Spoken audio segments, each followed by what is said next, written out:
मित्रों, आपसे इंटरव्यू में कई बार ऐसे प्रश्न पूछे जाते हैं कि भाई आपकी जो प्रेफरेंस है, वरीयता है, एसडीएम क्यों है? एसडीएम डीएसपी के संदर्भ में भाई आपको कहा जाए कि आपको बीडीओ का ही पद दिया जाए तो आप क्या करेंगे? हमेशा आपसे पोस्ट के संदर्भ में ऐसे प्रश्न पूछे जाते हैं। या कई बार आप पहले से इंजीनियर के तौर पे जॉब कर रहे हैं या कहीं पे आप एज अ टीचर हैं, तो पुरानी नौकरी छोड़ने का कारण क्या है? तो कई लोग उसमें बोल देते हैं कि सैलरी, सामाजिक प्रतिष्ठा, ये सारे पॉइंट। देखिए, कभी भी पहली बात तो ये है कि आपका जो पहले आप काम कर रहे हैं, आपने हमेशा एक बहुत अच्छी फ्लेक्सिबिलिटी को दिखाना है, अपने आप को डेस्परेट नहीं दिखाना है।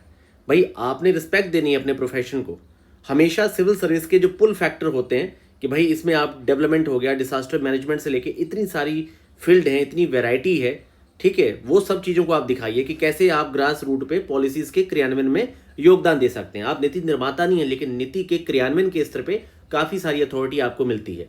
और अगर आपसे कहा जाए कि भाई आपका जो प्रेफरेंस है पूछा जाए, तो उसके संदर्भ में भी हमेशा बोल्ड होके कहिए कि भाई एसडीएम आपकी चॉइस क्यों है? क्योंकि यहाँ पर आपकी वैरायटी ऑफ वर्क बहुत ज़्यादा है।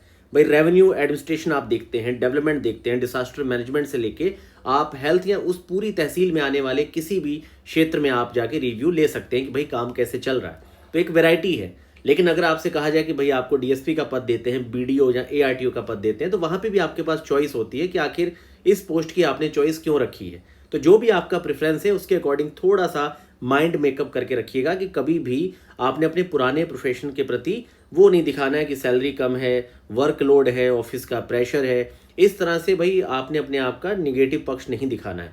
सिंपली आप बताइए कि सिविल सर्विस के जो पुल फैक्टर्स हैं वो कैसे आपको आकर्षित कर रहे हैं और आपने लगातार मेहनत दी, आप सामने उपस्थित हैं बोर्ड के, तो ये दिखाता है कि आप एक मेहनती व्यक्ति हैं। हमेशा अपने प्रोफेशन की रिस्पेक्ट करिए। तो ये मैंने आंसर बना के दिए हैं। जिन स्टूडेंट्स को इंटरव्यू की हमारी लिंक प्रोवाइड नहीं हुई है, हमारे आंसर राइटिंग के स्टूडेंट थे, आप लोग प्लीज़ एक बार व्हाट्सएप पे मेरे साथ संपर्क कर लीजिए, क्योंकि ये सारी चीज़ें आपको जो है हमने जो ग्रुप बनाया है आपका इंटरव्यू का, वहाँ पे सारा प्रोवाइड किया जा रहा है। ऐसी दूसरा प्रश्न आपका ये चॉइस के बारे में होता है कि why this order of the post, why SDM over DSP.